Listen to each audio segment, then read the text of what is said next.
kusoo dhawaada Maskaxdan Healing Therapist Series. Waxaa nala jooga Dr. Ahmed oo ka hadli doona fahamka trauma. And first I will ask him to introduce himself and share his experience. Asalaamu calaykum magacayga waxa la Dr. Axmed Xasan. Takhasuskaygu waa counseling psychology. Masterkayga waxaan ka qaatay St. Mary's counseling mental health and then doctorate-kana Minnesota State University Mankato and then master kale waxaan ka sameeyay Harvard anthropology. Area aan aad interest ugu ahay waxa weeyaan waa traumada because 2008 kii baan bilaabay therapyga, so that's a long time, almost more than probably 15 years I'm assuming, or close to 15 years. Marka dadkan la shaqaynayay waxa u badnaayeen Somali and PTSD badan ay hayso because of the war, traumadii dagaaladii kasoo gaadhay. So sababtaa daraaddeed baa marka waxay an interest u yeeshay in aan la shaqeeyo dadka, inaan wax ka ogaado traumada iyo sida ay Soomaalida u affect garayso. But also waxa kaloon interest ku ahaa Soomaalidu sida ay traumada u fahansan yihiin iyo sida ay uga hadlaan marka ay rabaan inay traumadooda ay ka hadlaan. Marka takhasuskaygu taa buu ahaa, and then doctorate-kayga dissertation-ka waxaan ku sameeyey Somali's perception and expression of trauma. Haddana thesiskayga masterka Harvardna waxaan ku sameynayaa collective trauma and its impact in the Somali community. Maxaa ka fahamtay working with Somali families siday trauma uga muuqato? Traumada horta in general markaad eegtid waa waxyaabaha ugu badan ee dadkoo dhan ku dhaca Soomaalida iyo ajnabiga iyo cid kaste. Siyaabo kala duwanna dadka way ugu dhacdaa.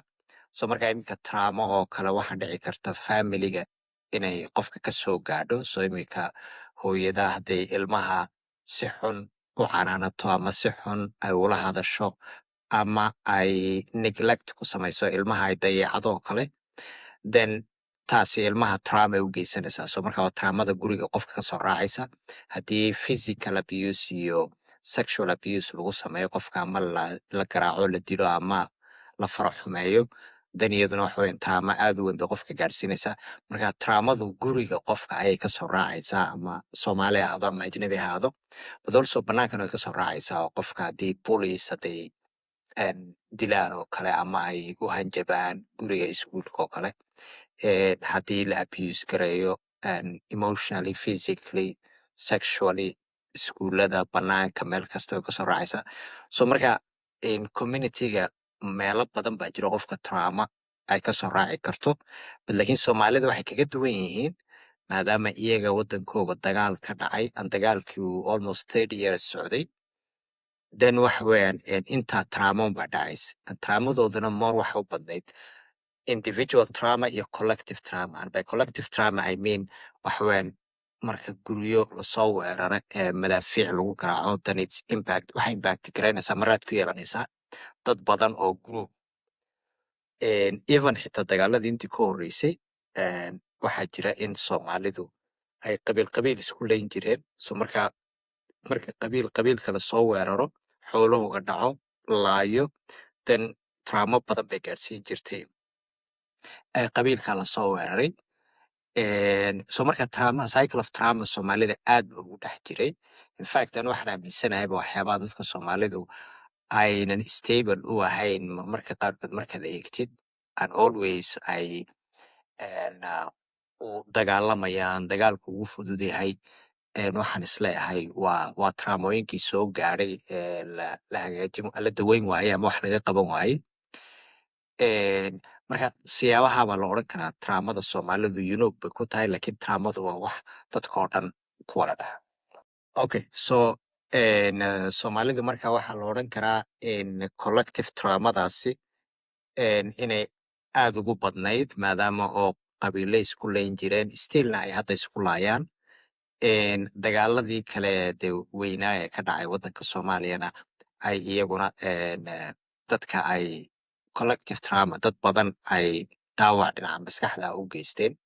So marka iyaga waxaa la odhan karaa individual traumada qofka shakhsiga soo gaadhay ama ha la qufsado ama ha la abuse gareeyo ama dhibaato kale ha gaadho.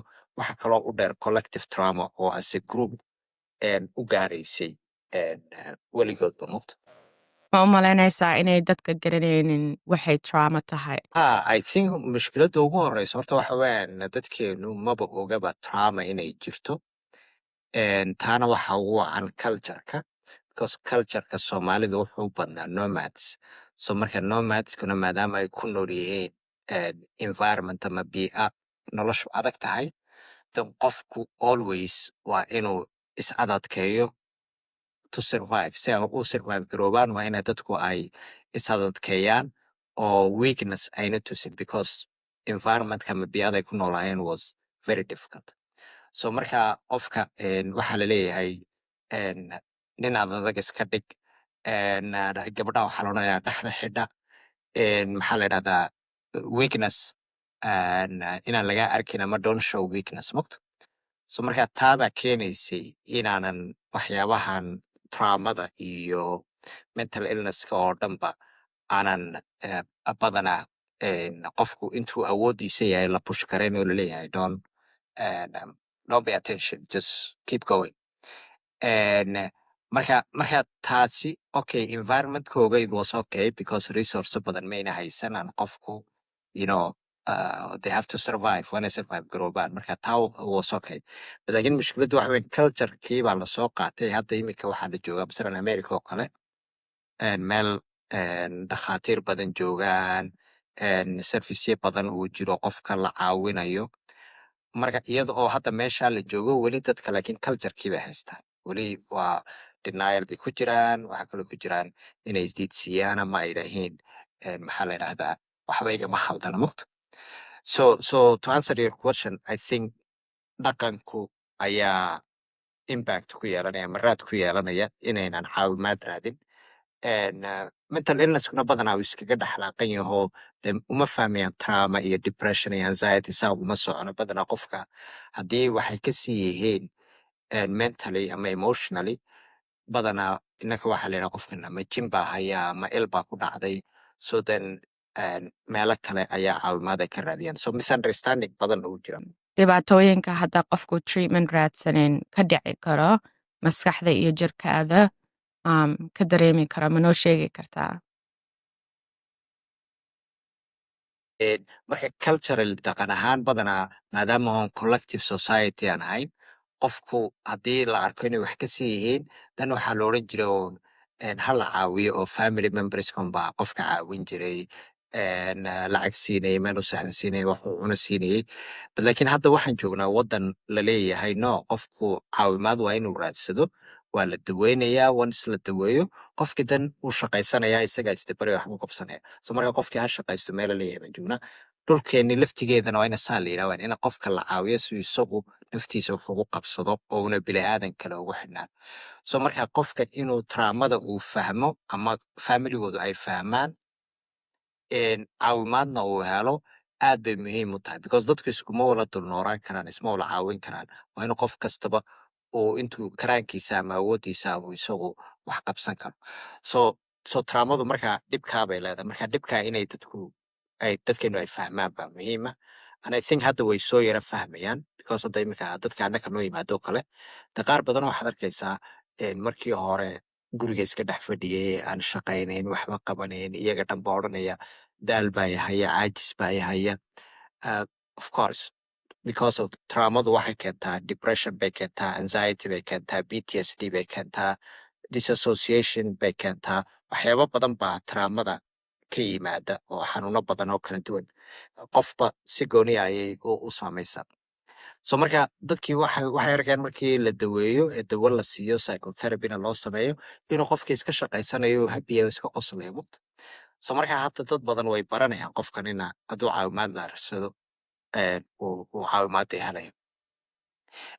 I think meesha dhibku ka yara taagan yahay baa waxay tahay what kind of caawimaad baa qofkii loo raadinaya, because typically Soomaalidu qofka hadday arkaan inuu wax ka khaldan yahay iyagu probably they might not waxaa laga yaabaa inayna diagnose gareyn qofka oo ina odhan trauma ka siiya ama anxiety ba haysa lakin they will understand inay wax ka siiyiin but problemka waxa weyn meesha caawimaadda ay ka raadsanayaan baanan appropriate ahayn so iminka qofki waxa weyn il baa ku dhacday baa laleeyahay waa in meeshan la geeyo isha laga saaro ama jin baa ku jira waa in laga saaro so wixiina waxay samaynayaan qofkii inuu muddo dheer uu aado okay so treatmentka marka meelo kale ayay ka raadinayaan marka qofkii la yidhahda il baa ku haysa ama jin baa ku haye so taana qofkii waxa weyan waqti dheer bay ka dhuminaysaa in kolba meel la geeyo oo wixii uu isbedeli waayo uu ka roonaan waayo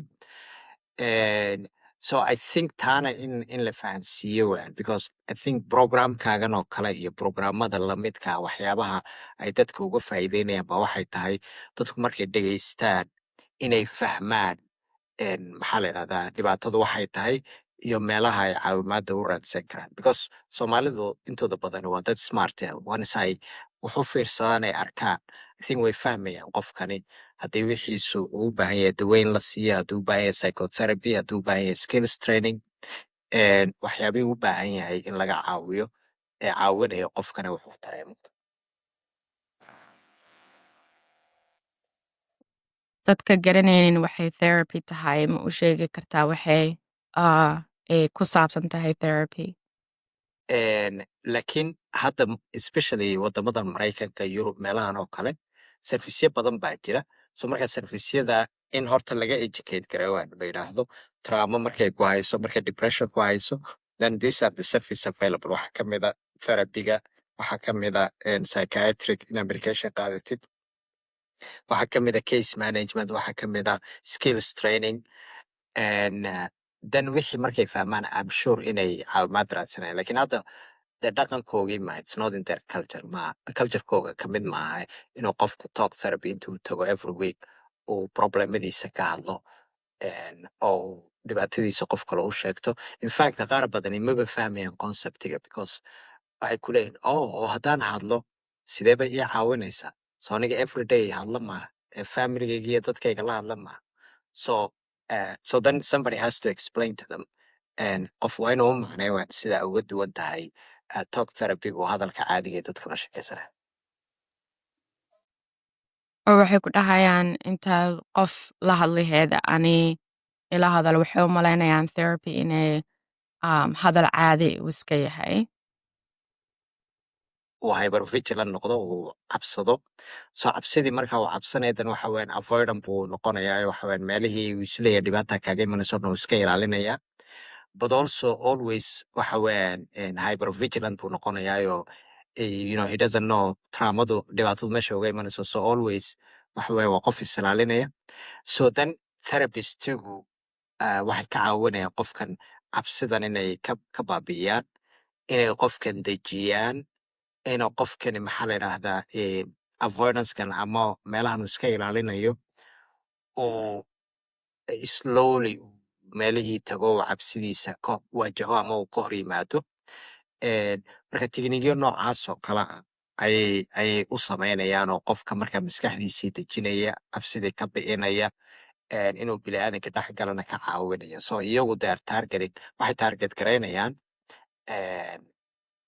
calaamado ama symptoms qofkan kasoo gaadhay traumada so waa treatment basically waxoogu marka ma aha hadal la iska hadlayo of course hadalku uu fiican yahay oo even therapyga badanaa oo qofka waa loo sheega waxaa la yidhahdaa waa inaad social activity aad samaysid oo aad dadka u tegtid ood la sheekeysatid ood friends samaysatid ood xafladaha weddingka meelaha aad tegtid ood soo ciyaartid all of that waxay ka caawinaysaa qofkani inuu comfortable ku dareemo societygii marka hore uu ka cabsanayay so waa qayb ka mida treatment but lakin treatmentku waa holistic weyan waxa weyan waa therapyga psychiatryga socializationka diintii inuu maxaa la dhaha qofki si fiican u tukado oo diintu ay qalbigiisa iyo niyadiisa u dejiso marka waxaayoo dhan oo la isku daray baa qofkii recovery u samaynaya inuu qofkani uu traumadii ama dhibkii gaadhay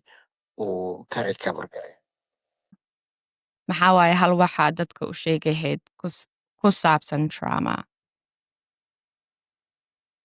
Walahi horta society-ga in general dadka bulshado dhan guud ahaan waxaan odhan karaa maxaa la yidhahdaa horta traumada waa in la fahmo qofka bini'aadanka in dhaawac maskaxdii uu gaarayo. Dadku aad bay u yaqaaneen dhaawaca jirka qofka hadday xabadi ku dhacdo, haddii maxaa la yidhahdaa gaari uu ku dhaco, wixii dhaawac jirka soo gaaraya ama madaxa, lugaha, caloosha, anywhere way fahansan yihiin. Laakiin dhaawaca maskaxda inaynay fahansanayn baad moodaa. Marka dhaawaca maskaxda inay fahmaan, waxyaabaha keenayana inay fahmaan. Waxyaabo badan baa keeni kara. Even xitaa dadka bini'aadanka isku mid maaha.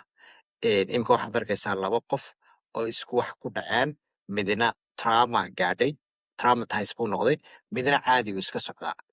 Labadaa qofi waxa kala duwan systemkooga, midna waa sensitive buu u yahay inaad traumadu ay effect ku yeelato, midna sensitive uma aha. Marka dhibka kale meesha jira badanaa waa taas. Waxaad arkaysaa waalid badan oo ka odhanaya, oo aniguba waagaan yaraa waa lay garaaci jiray, waxna ima gaadhin. Well, adiga iyo dee cunugan isku mid ma tihiin. Cunugan waxa laga yaabaa environmentka uu ku koray, waxa weeyaan waxa loo soo sheegay waxyaabaha qaar inay trauma yihiin, wax badan buu isagu og yahay. On top of that-na even biologically we don't know dadku say u kala duwan yihiin. In fact waxaba laga yaabaaba Africa xitaa markii adiga lagu garaacayo, hooyadaa adiga ku garaacaysay iyo walaalka, waxa laga yaabaa in walaalkaa trauma qaaday adiguna aadan qaadin. So for that sababtaa daraaddeed horta waalidka waxyaabahan aad ugu aragna waxay tahay inay yidhaahiin anigaba waagaan yaraa waa lay dili jiray iyo anigaba waagaan yaraa waa lay xanaanan jiray iyo waxyaaba noocaas oo kale ah. Well, adiga haddii aanad sensitive u ahayn, qofkan kale ma garan kartid inuu sensitive u yahay. So still waa inaad respect garaysid oo qofkii haddii uu dhibaato sheegto aad dhibaatadiisii aad dhegaysatid ood wax ka qabatid. So taa waa mid weyn, especially ciyaalka guryaha lagu traumada kasoo gaadhaysa ama lagu abuse garaynayo. And I'm sure waalidku inta badan uguma talagalaan inay abuse garayaan, laakiin badanaa waxaa dhacda waalidku cunuga maanta dhan waxaa laga yaabaa inay fadhiiso markuu fadhiisan waayo ay xanaaqeen, iyagoo xanaaqsan markaa ay gacanta wax ku dhuftaan. And then of course hadhow way regret garaynayaan, waxaa odhanaya allo hooyo ralli ahow, laakiin by then maybe damage uu gaadhay qofkii mugta. So then it's always good inaad markaad xanaaqdo aadan reaction aadan samaynin, ood waxoogaa shaydaanka iska yara naartidoo degtid, dan adoo degan markaa ilmaha aad disciplinekiisa u samaysid mugta. So taasi waa waalidka, but society-ga I think waa in la fahmo dagaaladii soo gaadhay dadka, kuwii kasii horreeyay qabiilada la isku dagaali jiray, kuwa hadda jira qabiilada la isku dagaalayo, all of that waxa weeyaan psychological impact way dadka ku yeelanayaan. Psychological impact-ga ay dadka ku yeelanayaanna hadhow qofkii way bedelaysaa. Qofkii wuxuu noqonayaa qof hyper arousal waxa la yidhaha. Marka hyper arousalku qofkii waa tense, waa easily si dhib yar baa qofkan u xanaaqayaa, si dhib yar buu qofkan u dagaalamayaa, si dhib yar buu qofkani reaction u samaynayaa. So marka taa in la ogaado, masalan dhibka kale weynay jira badanaa waxa weeyaan traumada dumarka oo kale aad bay ugu badan tahay. Waana la qariyaa badanaa lama sheego dhaqankeena, oo imika Africa oo kale waxaa dhacda gabdhaha in sexually la abuse gareeyo, oo laakiin ceeb familigu arkaan oo aanan la sheegin, laga aamus la yidhaahdo. Of course gabadhii way aamusi, laakiin traumadii waxay kasoo baxaysaa meelo kale. Waxaa laga yaabaa gabadha inay waxba qabsanaynin, inay si fudud u xanaaqayso, in haddii ay reer yeelato iyada iyo ninkeedii ay heshin waayaan.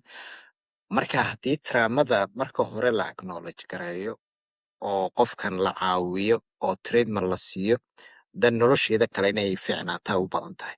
Laakiin haddii marka hore wixii la aamuso la yidhaahdo inaan laga hadlin, dan qofkan noloshiisa intii ka hadhay way adkaanaysaa inay wax u hagaagaan.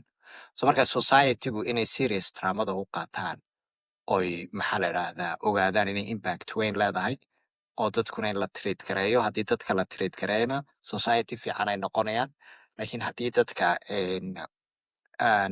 lagu caburiyo oo qofka wax kasta ha la qariyo la yidhaah, then society-gii markaa inay dysfunction u imanayo oo dadkii dad aanan hagaagsanayn ay noqonayaan. Taa laftigeeda in la fahmo ayaan odhan lahaa. Ma u malaynaysaa dadka dhahayo anigaba waa lay qaraaci jiray markii hore inaysan fahmaynin dareenkooda iyo waxay tahay trauma.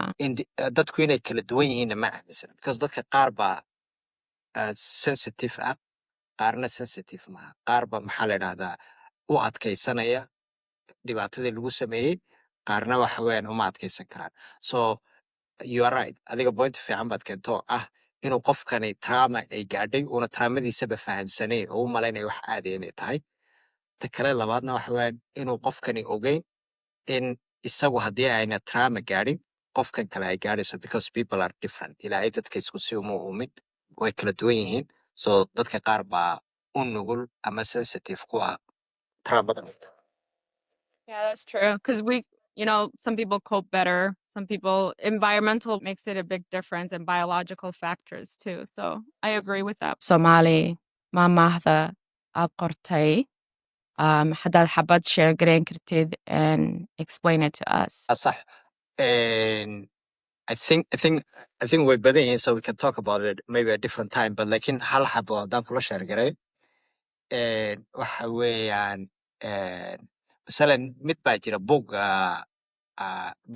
aan qoray oo aan isla qornay qof kale oo traumada ka hadlaya waxaa la yidhaahdaa dabkii lagu gubtaa dambaskiisa laga baqaa so then proverbig marka waxay leedahay dabku qofku ku gubtay ayuu dambaskiisa ka baqaya means haddii maanta meelaad joogtay oo meeshii shuuri ka dhacay oo masalan dad la shuudgarey la dilay then waxa weeyaan hadhow toole meel kale haddaad joogtid oo let's say firework ay dhacaan maaragta then fireworkiga markaad maqashid waad boodaysaa mugta even though fireworkigani aynan ahayn xabad ama gan ayna ahayn lakin it reminds you the gun mugta iyo the shuri so then that proverb communicates that waxay ka hadlaysaa traumatic experience haddaad soo marto then anything oo ku xasuusinaya traumadaas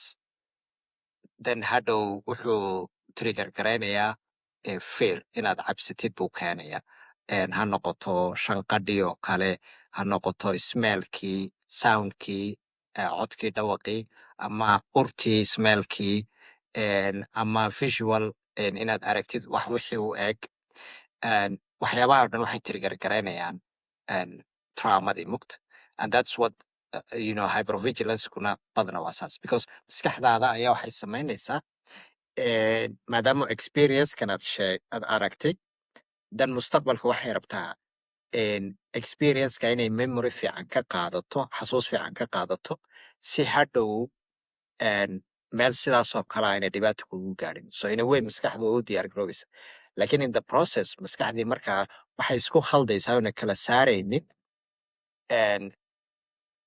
real iyo perceived so realku waxa weeyaan real maxaa la dhahdaa objectskii traumatize garanaysa so imika gankii oo kale waa real object ama waa real fear buu ayuu trigger garanaya the firework yes that one waxa weeyaan it's a perceived threat kaasi threat ma aha oo waa wax de celebration loo samaynayo but because it has the same sound it's triggering that fear so then maskaxdii waxa ku jira markaa mile function baa ku jira oo waxay threat u qaadanaysaa waxaanan actually threat ahayn assuming inuu la mid yahay wixii hore so you can see the brainku sida ay dysfunction u noqonayso once trauma ay gaadho so mahmaadaasi technically it's referring to that process that qofka marka trauma soo marto then memoryga uu traumada ka qaado can trigger wax alla wixii la mida traumadaas ama the same sound ha noqoto ama the same smell ha noqoto ama the same image ha noqoto mugta So maxay ahaydee xasuustaada markaad firework maqashid xasuustaada baa ka dhigaysa wixii runta ahaa balaakiin ma ahan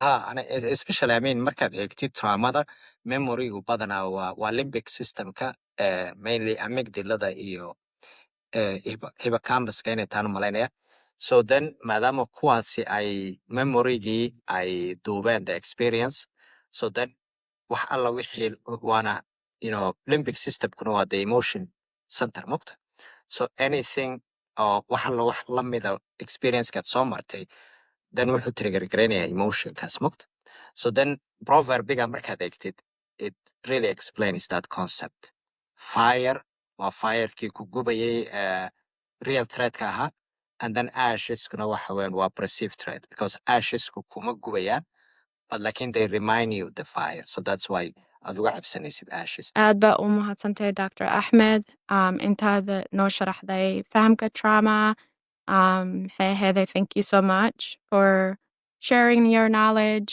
and fadlan noo sheeg meeshay dadka kula soo xiriiri karaan and where people can follow you through social media I think youtube-ka waxaan ku leeyahay channel la yidhaahdo Somali psychology where I talk about waxyaabaha psychology ama personality disorderska ha noqoto ama mental disorderska waxyaaba noocaas oo kale so halkaa way jeekarayn karaan haddii qof u baahan yahay consultation ama therapy telefonkeyga waa 651-276-0607 xafiiskeyga adresskiisuna waxa weyan waa 2233 Hamline Avenue North Suite 550 Roseville Minnesota marka halkaana way igu iman karaan lakin badanaa telefonka hadday soo wacaan then we can schedule consultation meeting mahadsanid everyone for listening to this episode haddii aad qabto su'aal ama comment ku saabsan podcasta ama sida if you need how to connect with Dr. Ahmed please leave a comment see you next time thank you